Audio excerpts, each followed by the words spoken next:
Madam Satish Kumar అనే వ్యక్తి బాడీని పోస్ట్ మార్టం చేయడం జరిగింది.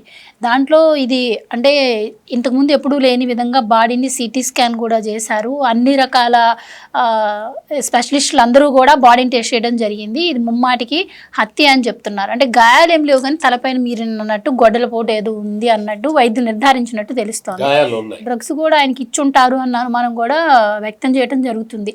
సో ఇంత క్రూరంగా చంపడం జరిగింది. కానీ తెల్లారేపాటికి భూమన కరుణాకర్ రెడ్డి గారు మీడియా ముందుకు వచ్చేసి ఇందాక సార్ అన్నట్టు ప్రభుత్వ హత్యే, దీనిపైన మాకు సిబిఐ ఎంక్వైరీ కావాలని ఆయన డిమాండ్ చేస్తున్నాడు.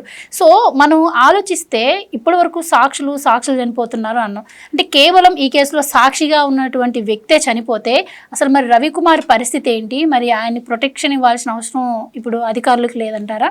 అసలు రవికుమార్ ఎక్కడున్నారో తెలియట్లేదు. కానీ మీరు అన్నట్టుగా నిన్న కూడా మనం దీని మీద మాట్లాడామండి. ఖచ్చితంగా రవికుమార్ కుటుంబానికి ప్రొటెక్షన్ అయితే ఇవ్వాలి. అయితే ఇక్కడ ఇంత క్రూరంగా చంపేశారు అని మనం ఇప్పుడు విన్నాం కాబట్టి మొత్తం వార్త చూసాము, విన్నాము అంతా. నిన్న మనం అనుకున్నట్టుగానే గొడ్డలు వేయటో పోటో మొత్తానికి తల వెనకాల పడింది.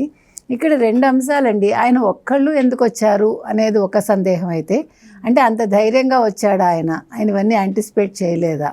ఆయన విచారణకే వెళ్ళబోతున్నారు. కానీ ఎవరినైనా ప్రొటెక్షన్ తీసుకోవాల్సిందేమో అంటున్నా. అంటే వీళ్ళు ఇంత క్రూయల్ అని తెలీదా? అంటే ఏం చెయ్యర్లే అని అనుకున్నారా? ఇప్పుడు ప్రజల్లో వస్తున్న సందేహం అది. రెండోది మీరు అన్నట్టుగా అసలు భూమన కరుణాకర్ రెడ్డి అనే వ్యక్తి నిన్న అంత క్రూరంగా చంపేశాక ఇవాళ ఒక ప్రెస్ మీట్ పెట్టి దాన్ని అంటే డైవర్ట్ చేయడానికి చూసాం. Plus CBI enquiry. వీళ్ళు ప్రతిదానికి సిబిఐ ఎంక్వైరీ అడుగుతున్నారు. మీరు చూసారా? వాళ్ళు దేనికైనా వాళ్ళు సిట్టు విచారణకు ఒప్పుకోరు, ఎందుకంటే నిజాలు బయటకు వస్తాయని. సిబిఐ అయితే మేనేజ్ చేయొచ్చు అనుకుంటారా? నిన్న ఎవరో కమెంట్ కూడా పెట్టారు, సిబిఐ అయితే వీళ్ళకి ఈజీ అవుతుందా మేనేజ్ చేసుకోవడానికి, సిట్ అయితే కాదా అన్నట్టుగా. అదే సందేహం మనందరికీ కూడా ఉంది చెప్పాలంటే. అంటే సిబిఐ వల్ల మీకు ఏంటి కలిసి వస్తుంది?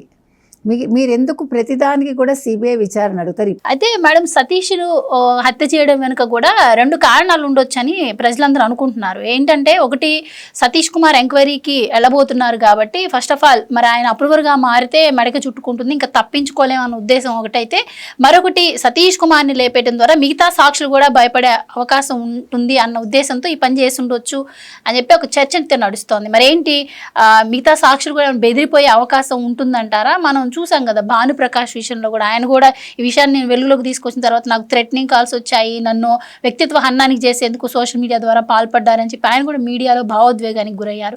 సో ఏంటిది ఈ హత్య తర్వాత ఏ విధంగా మలుపు తిరిగే అవకాశం ఉంటుందంటారు ఈ కేసు?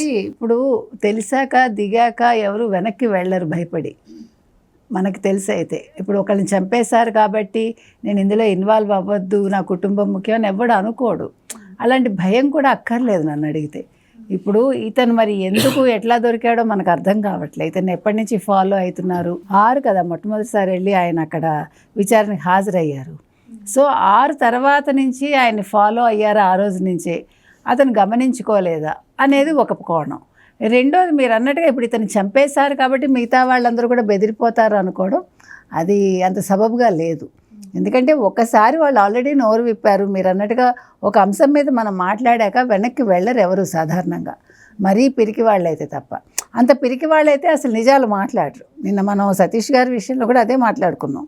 సతీష్ కుమార్ ఎంత ధైర్యవంతుడు కాకపోతే అంత ధైర్యంగా ఆ రోజు చెప్తాడు, అతను పట్టుకుంటాడు. అతను ఎప్పటి నుంచి గమనిస్తున్నాడో కూడా మనకు తెలియదు.